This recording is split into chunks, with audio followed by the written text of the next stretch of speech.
Hey, it's Dorr. I got Coach here today. And, well, you know, if you didn't catch our first video on 1911 shooting World War II era, it was a lot of fun.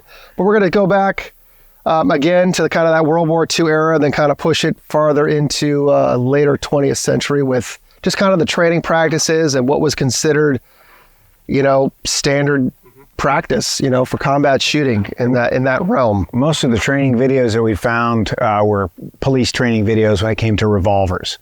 And that all would have been developed off of, well, you know, through law enforcement over the years, as well as military. But yeah, just, you know, the revolver was the law enforcement sidearm for, hell, most of a century, right? Yeah, So, and that post-war, you know, 30, 40-year era after World War II, those guys were all veterans for the most part anyway. yep.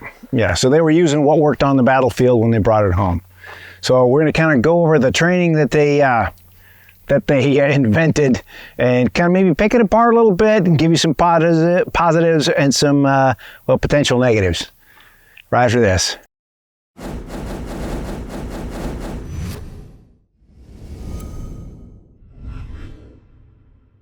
Hey guys, we'd like to thank our main sponsor of today's video, which is Vedder Holsters. You know, this video is all about holster work, but it's old school stuff. You're looking for something that's, you know, a little bit more modern, purpose built. Vedder can hook you up with a holster for pretty much any major make model handgun platform out there. So check them out in the description below. We'd also like to thank Laser Ammo, Dry Fire Mag, and CCW Safe, because they help make this content Try to keep this possible. content free, man. Free to you. All right, cool. Let's get to the video. All right, so first things first. Yes. Dorr, you've got an old Colt Police Positive. Colt Police Positive. Okay, this bad boy, it's a few years old, and it shoots 38 Smith & Wesson, which is it's like 38 not special, you know? Yeah. It's short. We don't have any ammo for it. It's not the easiest thing to find these days, so we're just going to kind of use this as a demonstrator. All right. Okay, now Clear and safe. this one does have a little grip filler here just to help with that the angle, so it makes it more pointable. For those smaller, effeminate hands. Hey, Whose gun watch is it, this? pal. Whose gun is this? That's my gun. Okay. All right, just making sure. I'll make it work. I'll make it Yeah, work. yeah, okay. All right, big so hands. we've got a kind of period correct mid-20th, nothing fancy revolver holster. And it's also set up for that quick draw. See how it pivots like that? You'll see what we're talking about. As you can see in the video. footage where we're going with this. So we're not making this up. We have historic reference here. Yeah. We're going to go ahead and show you. Actual This video. is how they did things back then. This is post-World War II. This is, you know, the first video where we did the 1911. That was filmed during the war. And this is probably a good 10 plus this is years after. mid-50s Yeah. maybe, yeah. So here we go. All right. All right. So what do I got to do?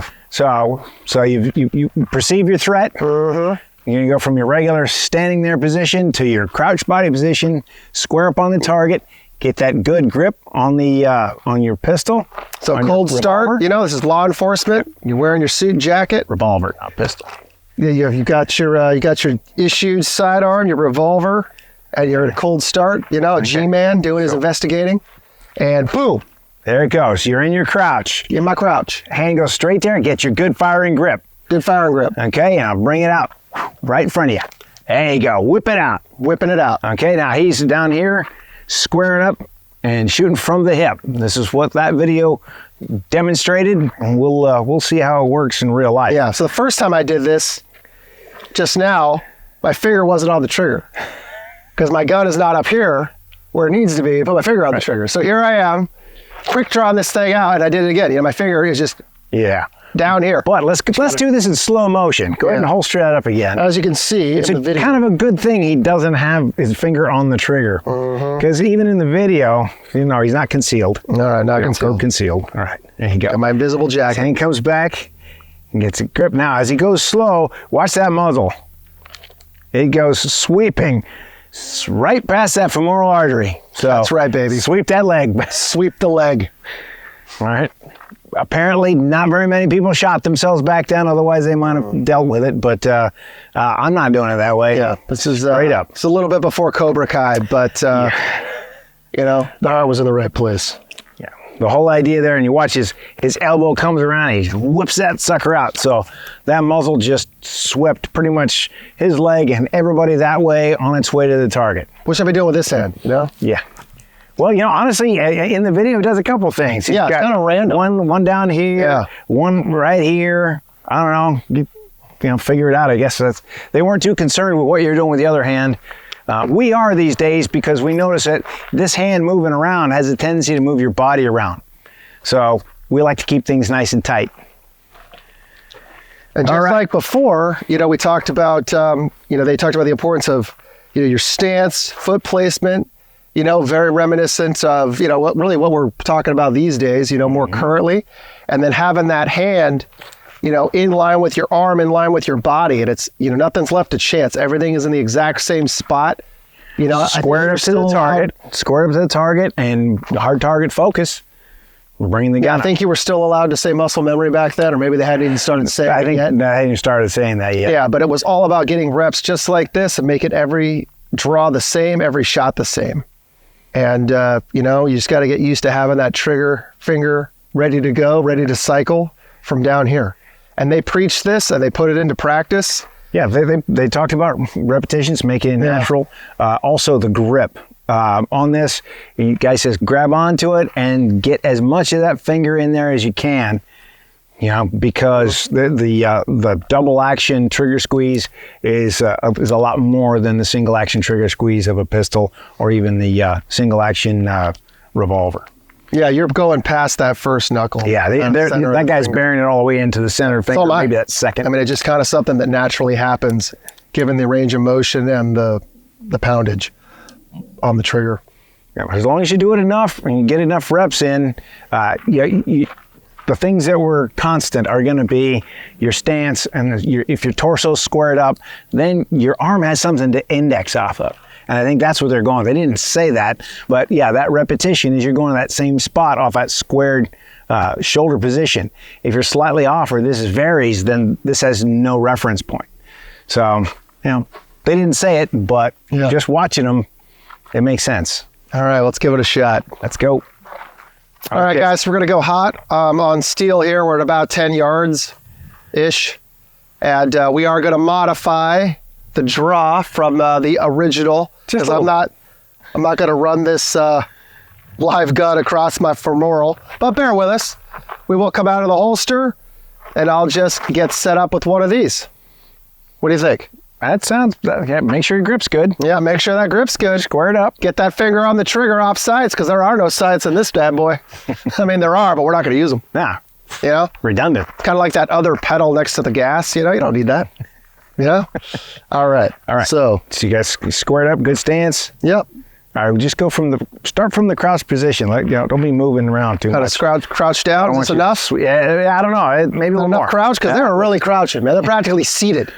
They're like shooting from the seated position here.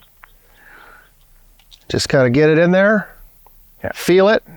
Feel it. Way high. Feel it. Left.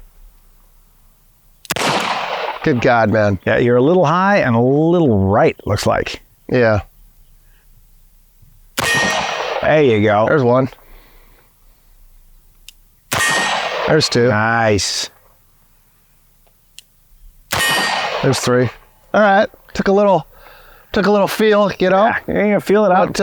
Figure out where it is. Now see if you can get it from the holster and kind of go to that same spot. Yeah. Gotta bring it out. No speed.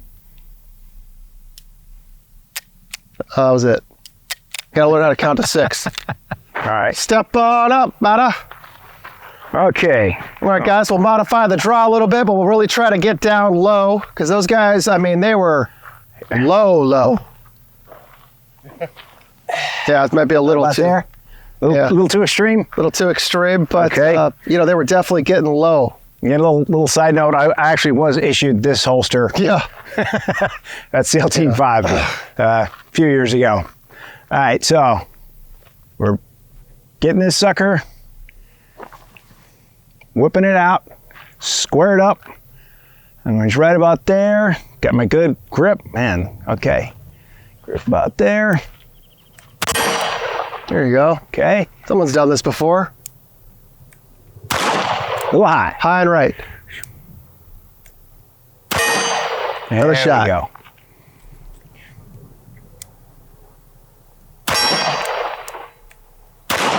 A little high. There we go. And I believe that's 6. Yeah. There you go. All right. Let's reload and try that sucker again from the draw. From the draw. Alrighty, guys. Load it back up. We'll take a shot from the holster. Don't sweep the leg. So and do not sweep the leg.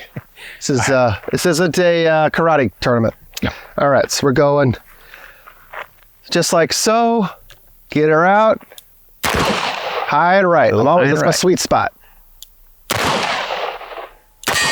There you go. Just like from the holster. From the holster. Put it back in the holster. High and low. All right. Then you get that first shot from the holster. Nice and just smooth. No time. No time. Just nice and smooth. There you go. Got him the second. Got him on the second. Gotta recalibrate. Got another set of 2 here. A holster. Nope, that was it. That was it. Okay. All right, so what was that? 2 out of 6? 3 out of 6? Yeah. Something like that? Okay. Let's see what we got going on. I feel like we're making this a lot harder on ourselves than it needs to be, but that's okay. That's okay. Yeah. And this is kind of a maximum distance because in the training video, they say that if you once you get this down, you're good out to about 10 yards. Yeah. So we should be a little closer, but for safety, shoot and seal, not a good idea to get inside of 10 yards. Yeah. These aren't jacketless bullets, though. So if you did want to get closer, 7 is my limit on 9mm. It's kind of the way I was raised. If we can hit this one, we're good. All right. So, all right, here we go. Get low. Was I low? Was I low enough? You know what? I feel like I wasn't low enough. You may not have been low enough. I feel like maybe I should have been lower. You get low here. I mean, really, look at the footage. Yeah, these guys are getting down. We're ready. These G-men are down. Here we go. There you go. Got him on the second one.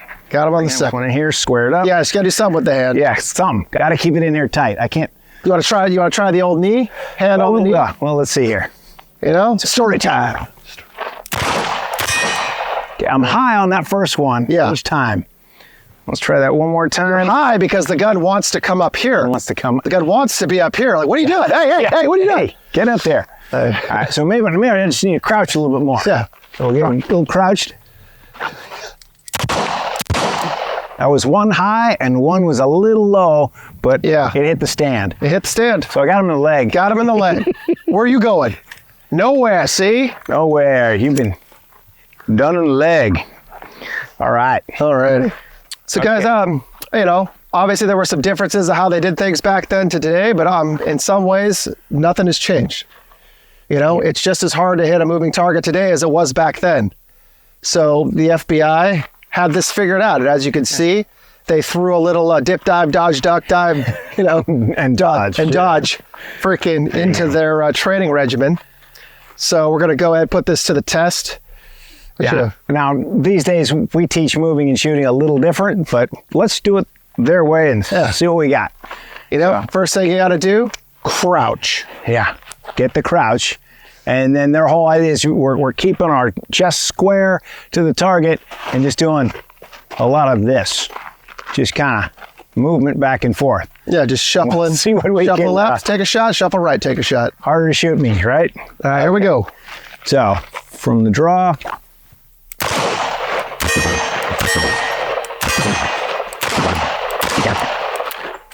Whoa, that wasn't too bad. Wasn't too bad. And the misses were pretty close. Somebody's got some time on the wheel gun. Yeah. All in all. For a long time. I'm rusty as hell. But honestly, that was better than I thought I was going to do. Yeah. Just this little sidestep and stuff. The farther we get into this retro training, the more pleasantly surprised I am at how effective we are with it, at least, because we're just trying this stuff out. Yeah, it looks goofy as hell, but honestly, it's, we're just trying this out. Yeah. We didn't train to this. We just pull it out and let's give it a try, and it's actually not doing too bad. Yeah, and you can't argue with the results because, back then those guys actually got stuff done. Yep, they did. All right. All right. All right, guys. So that was another installment in our Retro Training Origins video, if that's what we're calling it. Yeah. And, we just wanted to try this stuff out. And as you can see in the videos, there was a high emphasis on getting really low, shooting low. They just muzzle swept the heck out of themselves every single time they drew. And that's just the way it was. Yeah. Well, you also notice in old pictures, that trigger discipline is non-existent. Muzzle discipline, non-existent. So why not sweep yourself at that point? Hopefully we've got better. Yeah. I think the first formal reprimand for trigger discipline, I mean, I don't know for sure, but it probably wasn't until like the 1980s. Yeah. I don't know. At least. Some units, we won't go into it. Just is what it is. Yeah. It's all right. But so that's kind of the way things happen. We look at the positives. I mean, the squared up stance, getting low, being able to move, those things. We still teach stuff like that today, just this little different flavor. And honestly, guys, I'm actually pretty impressed with the hits that we're making. Not training to this, just kind of pulling it out and doing it. Yeah. Honestly, I have to say, like, it definitely works. Yeah. And obviously the history is what it is, and what it accomplished is what it accomplished. I mean, I know that going in. I'm not changing the way I'm training. Yeah, exactly. But the fact that we were able to just kind of watch these videos and then just go for it, and it's pretty cool. Just kind of see where it all kind of started. This stuff had all pretty much gone completely away, even by the time you started things. Yeah, pretty much. I started my tactical combat shooting, whatever you want to call it, career in 2004. And yeah, things have changed since then. It's been almost 20 years, but also a lot has remained the same. And those core fundamentals, it all comes back to those 7 fundamentals. And, once you know the rules, you can begin to break the rules and bend the rules and whatever you got to do to get the job done. True.